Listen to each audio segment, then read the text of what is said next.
갈라디아서 1장 1절에서 5절 말씀입니다. 사람들에게서 난 것도 아니요 사람으로 말미암은 것도 아니요 오직 예수 그리스도와 그를 죽은 자 가운데서 살리신 하나님 아버지로 말미암아 사도된 바울은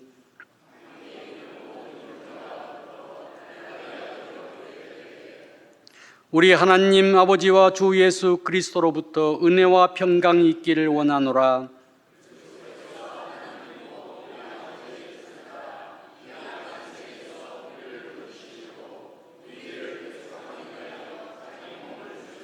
같이 합니다. 영광이 그에게 세세토록 있을지어다. 아멘. 미국의 펜실베니아 대학의 한 연구기관에서 이런 연구 결과를 내놓았습니다. 새해의 계획을 세우고 마지막까지 얼마나 지켰는가를 봤더니 일주일 만에 4분의 1이 실패를 했고, 동감하십니까? 한 달에 절반 정도가 실패를 했고, 그거 동감하십니까?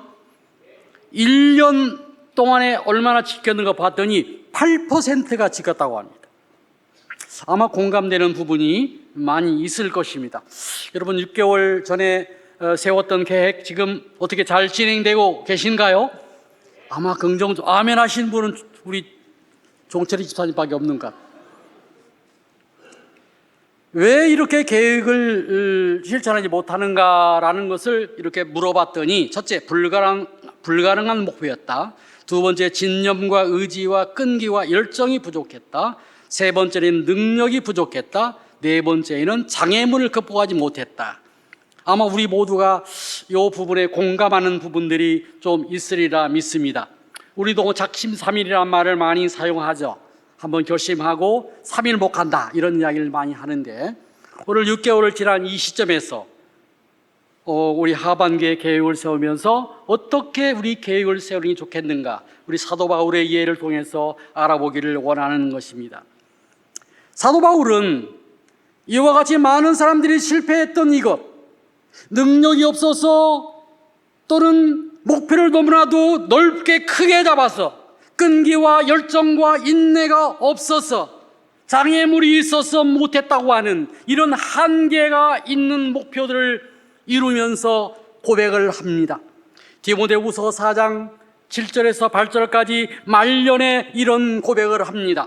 우리 다 같이 디모데후서 4장 7절에서 8절 한번 읽어볼까요? 시작. 나는 선한 싸움 싸우고 나의 달려갈 길을 마치고 믿음을 지켰으니 이후로는 나를 위하여 의의 면류관이 예비되었으므로 주 곧 의로우신 재판장이 그날에 내게 주실 것이며 내게만 아니라 주의 나타나심을 사모하는 모든 자에게니라.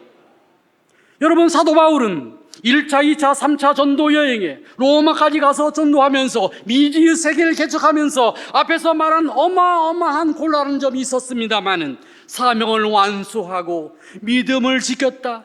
그래서 하나님께서 나중에 천국에 갔을 때 의의 면류관을 주실 것이다 라고 말씀하고 있는 것입니다.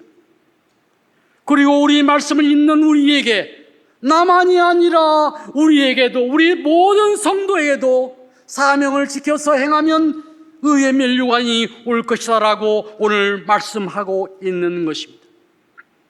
사도 바울의 성공 비결이 무엇일까요?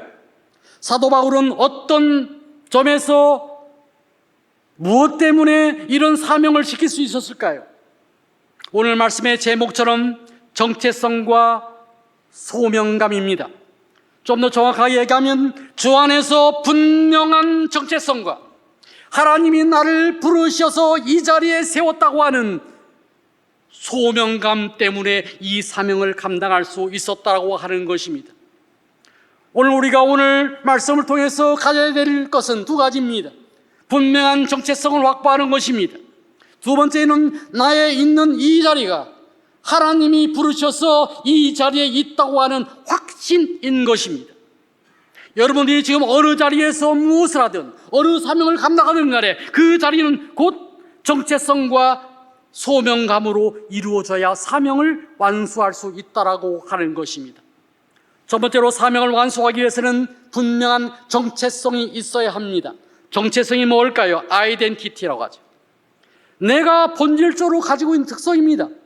본래 내가 가지고 있는 변하지 않는 특성을 정체성이라고 하는 것입니다. 이 정체성이 확실해야 된다고 하는 것입니다.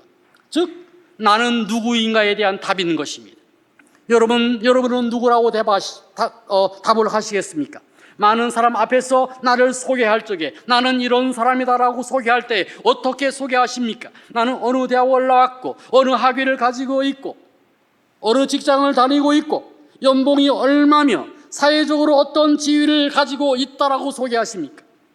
이 모든 것들은 나라고 하는 사람에 의해서 노력에 의해서 얻어진 것들이거나 또는 다른 사람에 의해서 추대되어서 만들어진 것들이라고 하는 것입니다.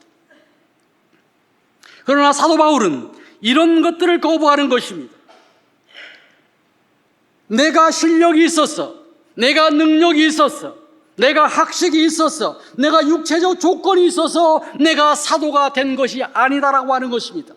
내가 예루살렘 총회의 천거에 의해서 사도가 된 것이 아니다. 나는 사도의 안수에 의해서 천거된 것이 아니다. 나는 유명한 교육자의 교육을 받아서 사도가 된 것이 아니다. 그렇다고 해서 사도 바울이 육체적 조건이 없는 사람, 그런 사람 아닙니다. 엄청 훌륭한 사람인 것입니다. 그래 그것을 내세우지 않는 것입니다. 빌립보서 3장 4절에서 6절에 보면요, 4절 하반절에 어떤 사람보다도 나는 육체적으로 신뢰할 게 많은 사람이다라고 자기를 소개합니다. 5절 6절에는 6가지로 자기를 자랑합니다. 자랑할 것이 있다라고 이야기합니다. 5절에 보면 8일 만에 할례를 받았다. 창세기 17장 12절에 보면은 하나님이 아브라함에 나타나서 할례를 받고 언약의 백성이 되라고 합니다. 사도 바울도 할례를 받았다라고 이야기를 하는 것입니다. 이스라엘 족속이다라고 하는 것입니다. 야곱의 후손이라고 하는 것입니다. 베냐민 지파라고 합니다. 왕손이라고 하는 것입니다.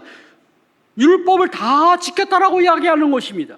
히브리인 중에 히브리인이라고 이야기하는 것입니다. 히브리인, 아브라함 자손 중에 아브라함 자손이다라고 이야기하는 것입니다. 나는 바리새인이다라고 하는 것입니다. 최고의 학파에 속해 있는 사람이다라고 이야기를 하는 것입니다. 나는 율법 완전하게 지켰다, 흠이 없다라고 이야기하는 거예요. 대단합니다. 그러나 이것을 가지고 내가 사도가 되었다라고 하지 않습니다. 여러분, 사도행전 22장 3절에 보면 더욱더 나는 가말리엘 문화에서 공부를 했다, 최고의 스승에서 공부를 했다라고 얘기합니다. 또 28절에 보면은 나는 나면서부터 로마인이다 이야기합니다. 로마 시민권을 가지고 있다고 이야기합니다. 대단합니다. 이 정도면은 종교 지도자이거나 랍비이거나 사내들인 공회의 의원이 될 정도로 대단합니다. 그러나 이것으로 인하여 나는 사도가 되지 않았다라고 이야기합니다. 다 같이 고린도 후서 11장 30절을 한번 보겠습니다. 내가 부득불 자랑할진대 내가 약한 것을 자랑하리라. 나는 약한 것을 자랑하리라. 왜요? 약하기 때문에 하나님을 의지합니다. 약하기 때문에 기도합니다. 약하기 때문에 하나님만 사랑하게 되는 것입니다. 갈라디아서 6장 14절에는 무엇라고 고백합니까? 나는 십자가만 자랑하리라, 이렇게 고백합니다. 왜요? 십자가는 구원을 주시는 능력이기 때문에. 그러면서 내가 가지고 있는 모든 육체적인 것은 뭐라고 한다고요? 해로 여긴다, 배설물로 여긴다라고 이야기를 하는 것입니다. 자, 그러면 우리가 의문이 생깁니다. 우리가 육체적인 조건, 학력, 경력, 전문성 이런 거 필요 없는 것입니까? 전혀 그렇지 않습니다. 여러분, 잠언 22장 29절을 한번 다 같이 봉독해 봅니다. 내가 자기 일에 능숙한 사람을 보았느냐? 이러한 사람은 왕 앞에 설 것이요 철한 자 앞에 서지 아니하리라. 너가 능숙한 자는 왕 앞에 선다는 것입니다. 높은 자리에 들어간다고 하는 것입니다. 전문성을 가져라고 하는 것입니다. 능력을 확보해라라고 하는 것입니다. 잠언 12장 24절에는 이렇게 말씀합니다. 부지런한 자의 손은 사람을 다스리게 되어도 게으른 자는 불임을 받게 되느니라. 부지런한 사람이 리더가 된다는 것입니다. 부지런한 사람이 사장이 된다는 것입니다. 네, 아주 좋은 것입니다. 하나님께서 이걸 원하시는 것입니다. 우리 젊은 우리 친구들 정말 열심히 공부하시기 바랍니다. 전문성 가지시기 바랍니다. 능력 가지시기를 간절히 축원합니다. 우리 우리 교회의 자녀들 중에서 앞으로 장관도 나오고 사장도 나오고 대학 교수도 나오기를 주님의 이름으로 축복합니다. 그러나 이것은 나의 정체성이 아니라는 것입니다. 이것은 나의 정체성이 아니라 사명을 이룰 수단이라고 하는 것입니다. 사람들은 착각합니다. 나의 경력과 전문성과 외모와 건강과 직장과 연봉이, 나의 인기가 나의 정체성으로 착각하기에, 사라질 것을 정체성으로 착각하기에 모든 사람들이 그 앞에 무릎을 꿇는 것입니다. 인기를 정체성으로 삼은 사람, 댓글 몇 개의 극단적 선택을 하게 되는 것입니다. 높은 자리를 정체성으로 삶은 사람은 그 높은 자리가 영원하지 못할진데 그 자리에 내려와서는 어김없이 우울증과 불안에 시달리게 되는 것입니다. 사도 바울은 이렇게 말씀합니다. 갈라디아서 1장 1절 하반절에 이렇게 말씀합니다. 오직 예수 그리스도와 그를 죽은 자 가운데서 살리신 하나님 아버지로 말미암아 사도가 되었다는 것입니다. 우리의 모든 정체성은 인간이 만들어준 조건에 의한 것이 아니라 예수님에 의해서, 하나님에 의해서 주어졌다라고 하는 것입니다. 나의 정체성은 예수님에 기초하고 하나님에 기초한다라고 하는 것입니다. 이것이 변치 않는 정체성이 된다고 하는 것입니다. 그러면 우리의 정체성은 구체적으로 무엇일까요?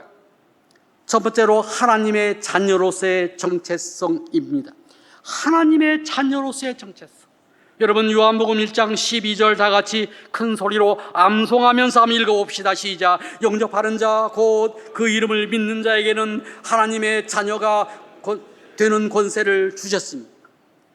갈라디아서 4장 6절요 다 같이 큰 소리로요 너희가 아들이므로 하나님이 그 아들의 영을 우리의 마음 가운데 보내서 아빠 아버지라고 부르게 하셨느니라. 우리가 예수 믿고 구원을 얻었습니다.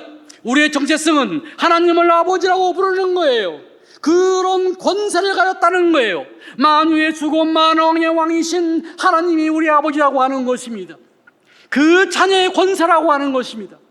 여러분 자녀의 권세가 얼마나 큰 줄 아십니까? 어떤 사람이 조사를 했는데 한 사람이 태어나서 대학 졸업할 때까지 드는 돈이 얼마쯤 될 것 같습니까? 사람마다 편차가 있겠지만은 4억이라고 계산을 하는 걸 봤습니다. 대학 요사이 등록금, 의대나 공대 이런 데는 한 학기 1,000만 원쯤 되니까 8학기에, 대학원 6학기, 14학기에 그것만 해도 1억 4천인가요? 맞습니까? 그러니까 이게 4억이란 말이 이게 거짓말이 아닌 것입니다. 부모님은 끊임없이 주는 거예요. 아들에게, 딸에게 밥 먹여주고 입혀주고 재워주고. 그래도 아들은 뭐라, 엄마 옷 사줘, 엄마 이거 사줘, 이거 먹고 싶어, 끊임없이 요구하는 것입니다. 그런 아들에게 하숙비 받아보셨습니까? 하숙비 안 주시죠? 아무도 안 줍니다. 왜요? 자녀니까 그런 걸. 자녀니까. 아들에게 하숙비 받으면 그게 자녀입니까? 하숙생이지. 이게 자녀의 권세라고 하는 것입니다. 하나님은 우리에게 복을 주시기를 원하십니다. 지켜주시기를 원하십니다. 은혜 베푸시기를 원하십니다. 평강 주시기를 원하십니다. 만왕의 왕이신 것입니다. 우리는 기도를 통해서 하나님 아버지께 날마다 기도하면서 이것들을 누리는 것입니다. 여러분 건강하셔서 이 자리에 온 것입니다. 건강을 지켜준 줄로 믿습니다. 일용할 양식도 주셔서 이 자리에 온 줄로 믿습니다. 하나님의 은혜가 얼마나 큰지 모르는 것입니다. 왜요? 자녀이기 때문에 끊임없이 하나님은 우리에게 주신다라고 하는 것입니다. 우리는 이런 하나님의 자녀에 대한 자부심과 자존감과 힘과 능력과 안정감을 가지고 이 세상에서 외로움을 버틸 수 있고요, 불안을 버틸 수 있고요, 버림받음을 버틸 수 있고요, 소외됨을 버틸 수 있는 것입니다. 무기력감을 버틸 수 있는 것입니다. 무엇요? 하나님의 자녀라는 정체성 때문에 그렇습니다. 그래서 이 세상을 두려움 없이 살아갈 수 있다고 하는 것입니다. 왜요? 하나님은 우리 아버지기에 우리의 기도에 응답하시기 때문인 것입니다. 믿으시면 아멘 하시기 간절히 바랍니다. 두 번째로는 새로운 피조물로서의 정체성인 것입니다. 고린도후서 5장 17절 다 같이 암송해서 읽습니다. 그런즉 누구든지 그리스도 안에 있으면 새로운 피조물이라. 이전 것은 지나갔으니 보라 새 것이 되었도다. 우리가 예수 믿고 하나님 자녀가 된 자들은 옛 구습에서 벗어났습니다. 옛 습관에서도 벗어났습니다. 죄책에서도 벗어났습니다. 죄에 대한 두려움에서도 벗어났습니다. 실패에서도 벗어난 것입니다. 이제는 새 사람이 되었다는 것입니다. 과거를 묵상하는 자가 아니라는 것입니다. 과거에 잘못된 것, 죄책감, 두려움, 실패, 이거에서 벗어났다고 하는 것입니다. 우리는 현재 새로운 사람으로 새 옷을 입고 살아간다는 것입니다. 의와 진리와 거룩의 옷을 입고 지금 우리는 현재를 살아가는 것입니다. 우리의 시제는 우리 앞에 세 가지가 놓여 있습니다. 과거와 현재와 미래입니다. 과거는 우리가 살았고 6개월 동안 살았고 오늘 우리가 살고 있고 하나님이 허락하신다면 내일도 우리가 살게 될 것입니다. 이 시제를 분명히 설정해야 됩니다. 과거를 교훈 삼아서 미래 천성을 향하여 영원한 기업을 향하여 하나님이 주신 표대를 향하여 하나님의 형상을 향하여 우리는 나아가는 것입니다. 그 새로운 모습으로 오늘을 사는 것입니다. 정리하면 과거를 교훈 삼아 미래를 향하여 오늘을 새롭게 살아가는 자인 것입니다. 과거를 묵상하는 자 실패하게 됩니다. 두려움에 쌓이게 됩니다. 허무에 빠지게 됩니다. 허무주의에 빠지게 된다고 하는 것입니다. 과거는 묵상의 대상이 아닌 것입니다. 과거는 지나갔습니다. 그것은 교훈만 삼을 뿐인 것입니다. 세 번째로는 영원한 상속자로서의 정체성입니다. 즉 천국 시민으로서의 정체성이라고 하는 것입니다. 로마서 8장 17절요 시작. 자녀이면 또한 상속자 곧 하나님의 상속자요 그리스도와 함께한 상속자니 우리가 그와 함께 영광을 받기 위하여 고난도 함께 받아야 할 것이니라. 자, 우리는 하늘나라를 유업으로 받을 자입니다. 상급을 받을 자인 것입니다. 영원한 생명을 소유한 자입니다. 하나님의 영광에 동참할 자인 것입니다. 그러나 우리의 현재의 보는 눈은 하나님의 눈으로 현재를 바라본다고 하는 것입니다. 내 앞에 두려움과 고통과 어둠들이 있습니다. 광야가 있습니다. 거친 들이 있다라고 하는 것입니다. 그것을 어떻게 본다고요? 영원의 관점에서, 하나님의 섭리의 관점에서 바라보는 것입니다. 하나님의 눈으로 오늘을 바라본다라고 하는 것입니다. 이렇게 되면요, 압박, 고난 이길 수 있습니다. 세상 유행에 우리는 넘어가지 않게 되는 것입니다. 하나님의 관점으로 이 세상을 바라본다고 하는 것입니다. 이것이 우리의 3대 정체성인 것입니다. 첫째로 뭐라고요? 하나님의 자녀로서의 정체성입니다. 두 번째 뭐라고요? 새로운 피조물로서의 정체성인 것입니다. 세 번째 뭐라고요? 천국 시민으로서의 정체성인 것입니다. 이 정체성을 꼭 확보하시기를 주님의 이름으로 축원합니다. 두 번째로는 사도 바울은 소명의식을 가지고 있었다고 하는 것입니다. 분명한 소명의식입니다. 여러분 갈라디아서 1장 1절 하반절을 한번 보도록 합니다. 오직 예수 그리스도와 그를 죽은 자 가운데서 살리신 하나님 아버지로 말미암아 사도된 바울은 하나님 아버지가 부르셔서 사도가 되었다라고 하는 것입니다. 자, 우리 성경, 신약 성경이 총 몇 권이죠? 27권. 아, 똑똑하십니다. 그 중에 사도 바울이 몇 권 이렇게 성경을 쓰셨어요? 큰 소리로 13권. 네, 13권. 14권이라고 하는 분들도 틀린 건 아닙니다. 히브리서에 대한 여러 가지의 학자들 견해가 있기 때문에 13권. 그런데 상당히 많은 바울 서신의 내용을 보면은 로마서 1장 1절 한번 볼까요? 시작. 예수 그리스도의 종 바울은 사도로 부르심을 받아 고린도전서 1장 1절요 하나님의 뜻을 따라 그리스도 예수의 사도로 부르심을 받은 바울은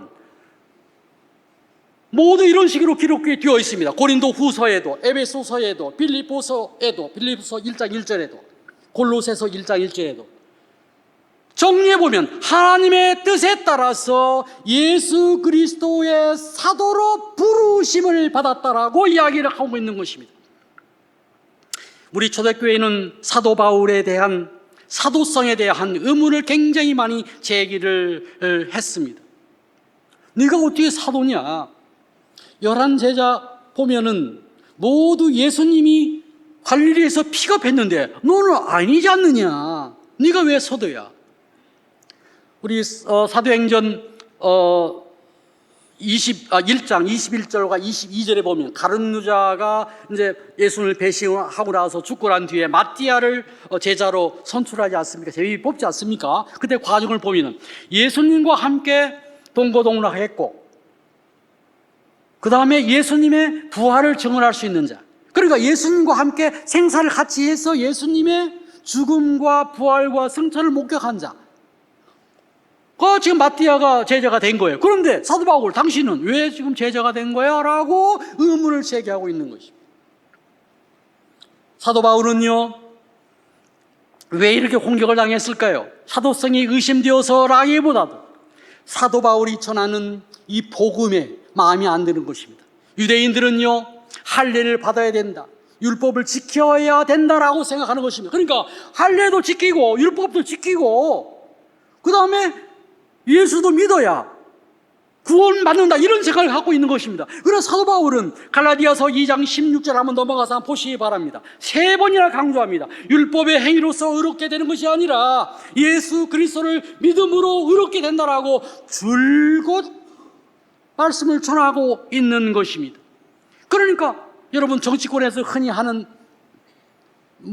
이렇게 패턴이 있죠. 메신저를 공격하면 메시지가 마음에 안 들면 누구를 공격하라? 메신저를 공격하라.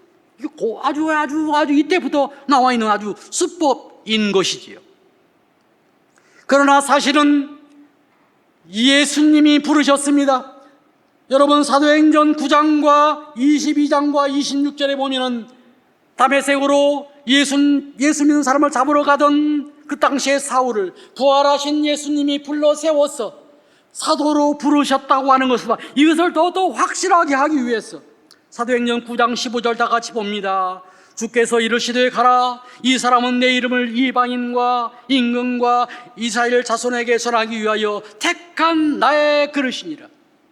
아나니아를 통해서 중복하여 증언을 하고 있는 것입니다. 아나니아에게 사도 바울에 지금 그런 게 사울이죠. 사울에 가서 안수해서 눈뜨게 하라. 이 사람은 내가 택한 그릇이다, 내가 불러서 지금 이방인의 사도로 삼은 거다라고 이야기하는 것입니다. 갈라디아서 2장 8절에도 예수님이 직접 불러서 이방인의 사도가 되었다라고 지금 말씀하고 있다. 사도 바울은 하나님이 부르셔서 사도가 된 것입니다. 하나님의 부르심, 두자로 소명, 영어로 콜링, 헬라어로 클레시스, 소명입니다. 하나님의 부르심인 것입니다. 성경에 보면은 노아를 부르셨고 아브라함을 부르셨고 모세를 부르셨고 각종 선지자를 부르셨고 신약시대의 12제자를 부르셨고 오늘 바울도 부르셨고 각종 제자들을 부르셨고 우리 교회에 많은 직분자를 부르셨고 목사와 권사, 장로, 직분자 부르셨고 새가족부를 부르셨고 성가대로 부르셨고 다 부르셨습니다. 하나님이 부르셔서 이 자리에 있는 줄로 믿습니다. 하나님이 부르심입니다. 그러면 우리 일상의 직업, 일상생활에 있는 우리들은, 우리의 있는 자리는 하나님의 부르심인가? 내가 지금 예를 들어서 김밥집을 하고 있는데 이거 하나님의 부르심인가? 내가 지금 켄터키 치킨집을 하고 있는데 이거 하나님의 부르심인가? 내가 지금 회사를 다니고 있는데 이것도 하나님의 부르심인가라고 하는 것입니다. 사도행전 18장 1절에서 3절에 보면은 사도 바울이 고린도에서 아골라와 브리스길라를 만나가지고 일상생업으로 천막을 만들었다, 이렇게 기록을 하고 있습니다. 사도 바울이 먹고 살기 위해서 천막을 만들었을까요? 사도 바울이 1차, 2차, 3차 전도여행, 로마까지 전도여행하면서 그 많은 업적들이 천막 지어서 그것 때문에, 그것으로 인하여 되는 것일까요? 그게 목적이었을까요? 아니라고 하는 것입니다.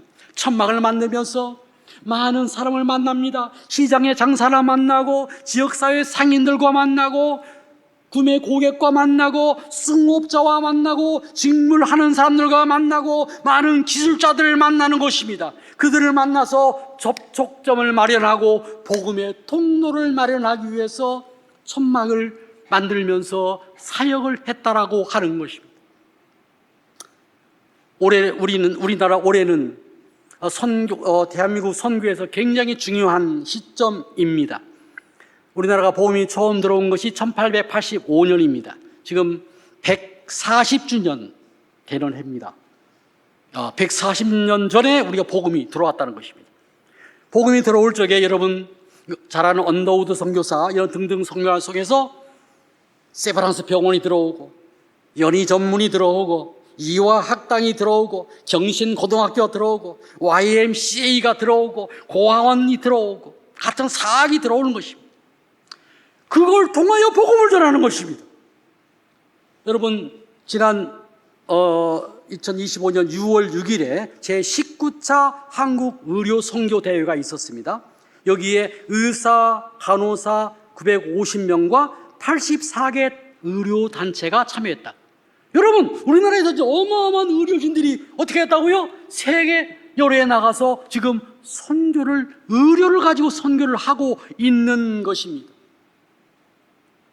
수단인 것입니다. 모든 소명은, 하나님이 주신 이 소명은 나의 직업에도 해당이 된다라고 하는 것입니다. 칼빈과 루터는 종교개혁을 하면서 모든 성도는 제사장이다, 모든 직업은 하나님의 부르심이다라고 하는 신학을 정립을 한 것입니다. 우리의 직업은 단순한 일, 워크가 아니라는 것입니다. 우리의 직업은 먹고 살기 위한 단순한 잡이 아니라는 것입니다. 보케이션, 천직, 성직, 하나님의 부르심이라고 하는 것입니다. 보케이션이라고, 성직이라고 하는 것입니다. 왜 이렇게 해석을 했을까요? 왜 이럴까요? 하나님은 우리의 직업들을 통하여, 각양의 직업들을 통하여 하나님의 창조 질서를 유지하고 보존시키기를 원하는 것입니다. 우리 직업들을 통하여 하나님께서는 하나님의 섭리에 동참시키시는 것입니다. 여러분, 청소하는 청소미화원, 이야, 대단합니다. 하나님께서 만든 이 아름다운 세상, 그 쓰레기 치우고, 저는 가장 고마운 게 담배꽁초, 그거 길거리에 가면 얼마나 많습니까? 그거 밟고 다니면서 미세먼지화 되고, 자동차 바퀴가 지나가고, 오토바이가 지나가면서 가루가 되어서 우리 호흡기로 들어가고, 비 오면 냇가를 통해서 바다로, 강으로 흘러 들어가는데, 그분들이 하나님의 창조 사역에서 일정 부분을 담당해 주고 있는 것입니다. 유지, 보존, 관리에. 경찰, 군인, 하나님께서는 자유를 원하십니다. 질서를 원하십니다. 악을 제거하기를 원하십니다. 그분들을 통하여 그 일을 담당하고 있는 것입니다. 학교 선생님들 요사이 참 수란이 많은데, 교사를 통하여, 학교를 통하여 어휘력을 향상시키고, 문해력을 향상시키고, 사고력을 향상시키고, 응용력을 향상시키고, 문제 해결 능력을, 종합력을, 분석력을 향상시켜서 이 사회에서 맡은 일을 할 수 있는 능력을 배워가는 것은 이 하나님의 섭리인 것입니다. 이걸 우리가 일반 은총이라고 이야기를 하고 있는 것입니다. 그래서 우리가 담당하고 있는 이런 모든 일, 가정에서 주부뿐만 아니라 어떤 사람이라도 주의 일을 지금 감당하고 있다라고 하는 것입니다. 제가 강의할 때 교재로 쓰고 있는 교재 중에 전 고신대 교수의 이근삼 박사의 칼빈과 칼빈주의라는 책이 있습니다. 이 책의 193쪽에 이렇게 기록이 되어 있습니다. 그리스도인은 직업에 대한 소명감을 회복하고 신전의식을 가지고 일해야 하며, 소명감 가질 때 하나님을 의식해야 된다. 그리고 청지기로서 주인을 즐겁게 하고 충성을 다해야 된다. 그리고 능력을 함양시키고 최선을 다해야 되고 정직한 관리가 되어서 청렴결백해야 된다. 이렇게 지금 기술을 하고 있습니다. 우리의 일들을 할 때에는 항상 신전의식, 하나님 앞에서 일한다는 마음을 가지고 능력껏 최선을 다해서 청렴결백하게 충실하게 일을 해야 된다라고 말씀을 하고 있는 것입니다. 자, 그러면 모든 직업이 보케이션인가? 모든 직업이 보케이션인가라는 의문이 남습니다. 우리 한국 직업사전에 보면은 우리나라 직업의 수가 12,823개라고 나와 있습니다.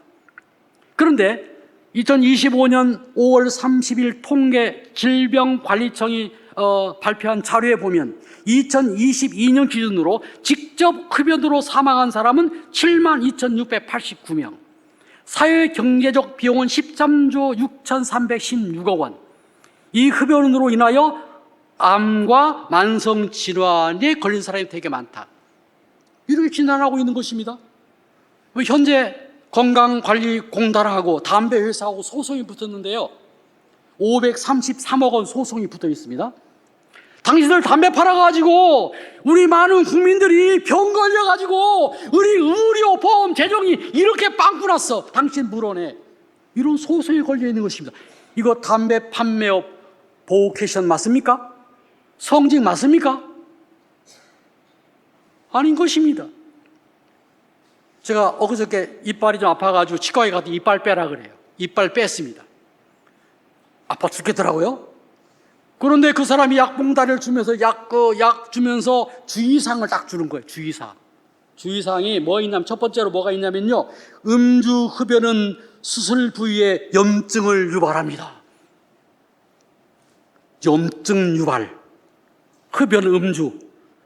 우리는 아무도 안 하죠. 우리 여러분들이 의료보험 재정 엄청나게 유익을 주는 것입니다. 자부심 가지시기 바랍니다. 예, 오늘 염증이 우리 몸에 얼마나 해가 되는지 제가 시간 때문에 설명을 안 하겠습니다. 각종 성인병의 유발에 이게 제1이 염증 유발이 되면 모든 병에 걸리는 거예요. 사랑하는 성도 여러분, 담배 판매업, 유흥, 주점, 고리, 대금업, 도박업, 이거 보호케이션 맞습니까? 아닌 것입니다. 왜요? 하나님의 말씀에 어긋나기 때문에, 죄 짓는 일이기 때문에 그렇습니다. 그래서 에베소서 5장 3절에는 이렇게 말씀합니다. 큰 소리로 읽습니다. 시작. 음행과 온갖 더러운 것과 탐욕은 너희 중에서 그 이름조차 부르지 마라. 이런 성도에게 마땅한 것이요, 이름조차 부르지 말아요. 여러분, 이 악한 것, 더러운 것, 선하지 않는 것을 이름조차 부르지 말라고 합니다. 이런 보호케이션이 될 수 없는 것입니다. 성직이 될 수 없다라고 하는 것입니다. 그래서 우리 성도님들이 이런 것이 아닌 다른 것들은 그 자리가 예배의 자리이고 그 자리를 통하여 하나님의 역사에 동참하는 것이고 하나님의 섭리에 동참하는 것이었어 거룩한 산제사로 그 자리에서 드리게 되는 것입니다. 이런 소명의식이 있는가 없는가가 내 직장생활이나 사업이나 자영업을 하면서 나의 태도가 완전히 달라지는 것입니다. 이런 소명의식을 가지고 학생을 가르친다고 하면은 학생 하나하나가 너무나도 귀여운 존재, 아름다운 존재, 장래에 충만한 존재가 되는 것입니다. 이런 소명의식을 가지고 성소미화원이 청소를 한다면, 주여, 주님의 세계를 내가 청소하니 얼마나 아름다운 일인가. 참 아름다워라 주님의 세계는. 찬양하며 그 일을 하게 된다라고 하는 것입니다. 소명의식을 가지고 일을 하느냐 마느냐, 가정주부라도 마찬가지라고 하는 것입니다. 그러면 이 소명은 어떻게 우리 삶에 적용되어야 할까요? 첫 번째로는 소명은 아주 계획적이어야 된다는 것입니다. 계획적이어야 된다. 갈라디아서 1장 2절 한번 볼까요? 시작. 함께 있는 모든 형제와 더불어 갈라디아에 있는 여러 교회들에게. 지금 사도 바울은 오늘 본문을 통해서 갈라디아서를 통해서 1차 전도 여행 때 갔던 지역입니다. 비스비아, 안디옥, 이고니온, 누스트라, 더베, 이 지역에 다시 한번 말씀으로 양육을 하는 거예요. 권면을 하는 것입니다. 다시 한번 갈라디아 교회에 편지를 보내서 말씀을 전하는 것입니다. 이게 끝이 아니라는 것입니다. 여러분, 사도행전 19장 21절 한번 볼까요? 다 같이요, 시작. 이 일이 있은 후에 바울이 마게도냐와 아야를 거쳐서 예루살렘에 가기로 작정하여 이르되 내가 거기 갔다가 후에 로마도 봐야 하리라. 로마까지 가겠다는 것입니다. 실제로 사도 바울은 사도행전 21장에서 28장에 보면은 로마로 죄수의 신분으로 공짜로 배 타고 로마에 가서 가택연금 상태에서 공짜로 밥 먹고 오시는 분에게 말씀을, 자유롭게 말씀을 전했습니다. 네, 그 로마가 끝일까요?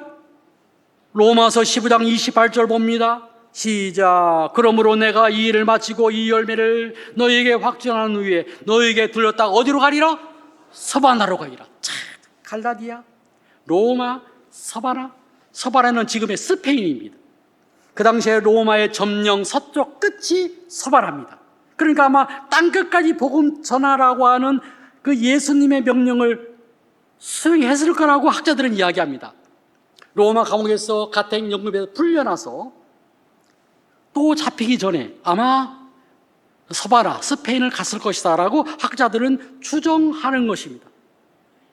사랑하는 성도 여러분, 우리의 삶에서는 단기계획, 중기계획, 장기계획, 계획적인 삶을 살아야 된다는 것입니다.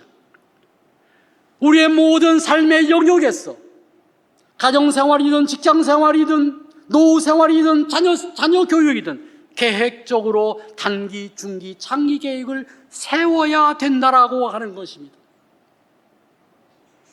우리 직장인들은 보통 60세 되면은 퇴직을 합니다. 공무원들도 60세 되면 퇴직을 하고요.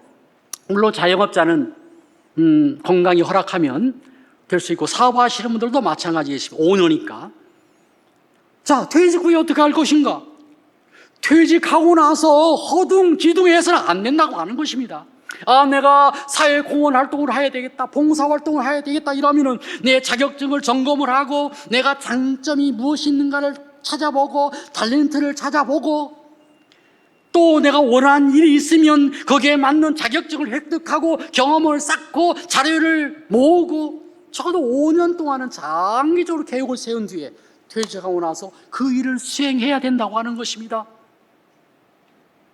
여러분, 계획 세우라는 것입니다. 아무 계획 세우지 않고 있다가 퇴직하고 나서 퇴직금 받아가지고 피자집이 잘 된다고 하니까 피자집 체인점 했다가 경험도 없이 어떻게 될까요? 뭐 흥하기도 하지만 망할 확률이 더 높은 것입니다. 왜? 준비가 안 되기 때문에, 경험이 없기 때문에, 자격이 없기 때문에 그렇습니다. 우리는 단기 계획, 중기 계획, 장기 계획을 철저하게 세워서 우리의 삶을 경영해야 될 줄로 믿습니다. 두 번째로 우리 소명과 계획은요, 아주 구체적이고 분명해야 되는 것입니다.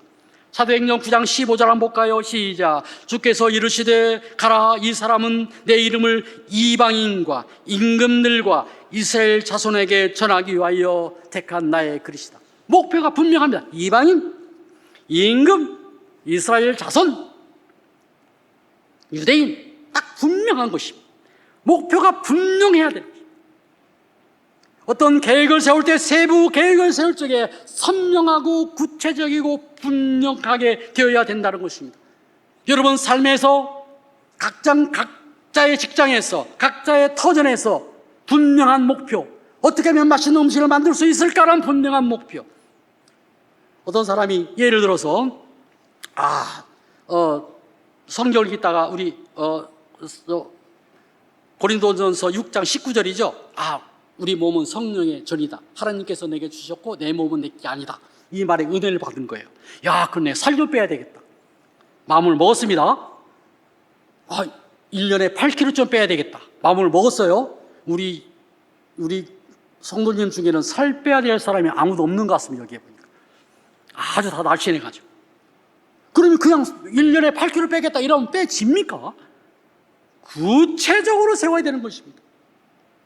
칼로리를 소비하기 위해서 하루에 몇 시부터 몇 시까지 운동을 하고, 먹는 음식에 칼로리를 작게 하기 위해서 라면 안 먹고 과자 안 먹고 빵 안 먹고 자꾸 밥 먹고, 구체적으로 몸무게를 체중은 매일매일 체크를 하고 이런 철저한 계획이 없으면 그 계획 구체적으로 이행할 수 없게 되는 것입니다. 왜 그럴까요? 확인하고 평가하고 체크하기가 쉽게 하기 위해서 그렇다라고 하는 것입니다. 여러분, 삶에서 신앙생활이든 직장생활이든 가정생활이든 노후생활이든 철저한 계획하에 여러분들 사시기를 주님의 이름으로 축원합니다. 마지막 세 번째입니다. 사명은 반드시 고난이 따른다고 하는 것입니다. 사도 바울은 엄청난 고난을 받았습니다. 디모데후서 2장 3절 한번 볼까요? 시작. 너는 그리스도 예수의 좋은 병사로 너와 함께 고난을 받으라. 아니, 지금 디모데후서는 누구에게 보내는 거야? 디모데입니다. 디모데는 누구예요? 영적 아들이에요. 자기 아들에게 고난을 받으라고 하는 것입니다. 디모데후서 1장 8절에도 보면은 복음과 함께 고난을 받으라고 이야기하는 것입니다. 우리는 이 죄악된 세상에 살면서 고난을 안 받을 수가 없는 것입니다. 다른 사람 다 뇌물 받는데 내만 뇌물 안 받으면 왕따 되는 것입니다. 여러분, 당연한 거예요. 말씀대로 살아가면 고난 받게 되어 있는 것입니다. 고난을 받으라고 하는 것입니다. 사도 바울은요, 수많은 고난을 받았어요. 사도관이 없다, 외모가 못생겼다, 얼굴이 못생겼다, 돈을 좋아한다, 지자랑만 한다, 이중인격자다. 성경 읽어보면 엄청나게 많은 비난을 받습니다. 고린도후서 11장 21절에서 23절을 보면요, 어마어마한 육체적 고난을 받아요. 옥에가 지고요, 돌에 맞고요, 40에 하나 감한매, 39번의 태장을 5번 맞고요, 3번 배가 파산하고요, 파산해가지고 한 번은 일주일 동안 표류하고요, 강에서 위협받고 바다에서 위협받고 시내에서 위협받고 강도의 위험, 동족의 위험, 이방인의 위험, 줄이고 목마르고 헐벗었다라고 기록을 하고 있습니다. 그럼에도 불구하고 사도 바울은 사명을 감당을 했다라고 하는 것입니다. 사명을 감당했다는 거예요. 사랑하는 성도 여러분, 우리도 어떠한 고난이 있더라도 사명을 성실하게 감당하는 방법이 뭘까요? 어떤 생각을 가져야 될까요? 골로새서 3장 24절을 한번 큰 소리로 한번 읽어보겠습니다. 시작. 무슨 일을 하든지 마음을 다하여 주께 하듯 하고 사람에게 하지 말라. 내가 어떤 일을 하든지 간에 뭐라고요? 주께 하더라는 것이요. 주께 하듯 하라. 네, 우리 집에 온 고객이 있으면 예수님이 왔다라고 생각하라는 것입니다. 내가 전화로 응대하는 사람이 있으면 지금 예수님이 전화가 왔다는 것입니다. 내가 상대하는 모든 고객을 주님 대하듯이 하라는 것입니다. 우리는 그렇게 대하지만 반응은 진상 고객을 만나기도 합니다. 불친절한 고객을 만나기도 합니다. 모욕을 당하기도 합니다. 네, 그런 사람 많습니다. 왜요? 죄악된 세상이기 때문에. 고린도후서, 디모데후서 3장에 보면요, 1절에서 5절에 보면 말세의 징조가 나오죠. 돈을 사랑하고 자기를 사랑하고 이기적이고 자발하는 것. 말세가 되면 될수록 더 그렇게 하는 것입니다. 엊그저께 뉴스에 여러분 보셨나요? 6월 11일 뉴스에 떡볶이 양이 작다고 떡볶이 집에 배달시켜서 찾아가가지고 떡볶이를 주인 얼굴에 그냥 이런 일이 있었어요. 6월 12일 뉴스에 카페에서 여직원에게 음료수 컵을, 그럼에도 불구하고 우리는 그분들을 어떻게 해요? 악한 행동이지만 어떻게 해요? 선함으로 죽게 대하듯이 돼야 된다라고 하는 것입니다. 여기에는 얼마나 아픔이 있겠습니까? 고통이 있겠습니까? 속으로는 울 수 있습니다. 울 수 있습니다. 예, 이것을 누구에게 맡길까요?